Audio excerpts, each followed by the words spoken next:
2026 সালের 31 মার্চের মধ্যেই মাওবাদী মুক্ত হবে গোটা ভারতবর্ষ। ইতিমধ্যেই গত 10 বছরে ঠিক কতজন মাওবাদী নেতা কর্মীদেরকে মারা হয়েছে, কতজন আত্মসমর্পণ করেছে, কতজনকে গ্রেপ্তার করা হয়েছে, সম্পূর্ণ তথ্য তুলে ধরেছে স্বরাষ্ট্র মন্ত্রক। বিশেষ করে সুকমা থেকে শুরু করে বিজাপুর সহ নারায়ণপুর সহ ছত্তিশগড়, ওড়িশা এবং অন্যান্য জায়গাগুলিতে যে মাওবাদী সংগঠনগুলি তাদের মাওবাদী কাজ চালাতো, তাদের বিরুদ্ধে স্বরাষ্ট্র দপ্তর বিগত 10 বছরে ঠিক কিভাবে অ্যাকশন গ্রহণ করেছে তার লিস্ট জারি করা হয়েছে।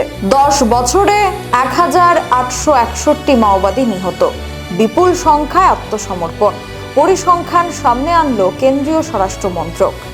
গত এক দশকে দেশে মাওবাদী দমন অভিযানে উল্লেখযোগ্য সাফল্যের দাবি করছে কেন্দ্রীয় স্বরাষ্ট্র মন্ত্রক এবং মন্ত্রী অমিত শাহ। স্বরাষ্ট্রমন্ত্রী অমিত শাহ আগেই ঘোষণা করেছিলেন যে 2026-এর 31 মার্চের মধ্যে নিষিদ্ধ সংগঠন সিপিআই মাওবাদীকে সম্পূর্ণ নির্মূল করা হবে।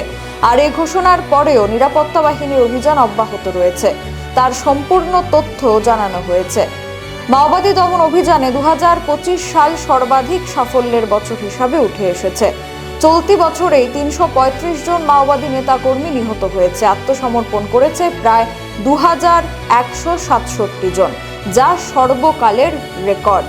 তাছাড়াও জানা যাচ্ছে ছত্তিশগড় বস্তার ডিভিশনের মাত্র 3টি জেলা সুকমা, বিজাপুর এবং নারায়ণপুর অতি উপদ্রুত হিসাবে চিহ্নিত রয়েছে। 2018 সালের এপ্রিলে যেখানে মাওবাদী প্রভাবিত জেলার সংখ্যা ছিল 126, তা ধাপে ধাপে কমে 2025 সালের অক্টোবরে মাত্র 11তে নেমে এসেছে। তাছাড়াও স্বরাষ্ট্র মন্ত্রক জানিয়েছে গত 10 বছরে যৌথ বাহিনীর অভিযানে মোট 1861 জন মাওবাদী নেতা কর্মী নিহত হয়েছেন এবং এই সময় গ্রেফতার করা হয়েছে 16,336 জনের বেশি মাওবাদীকে এবং আত্মসমর্পণ করেছেন 9,588 জন।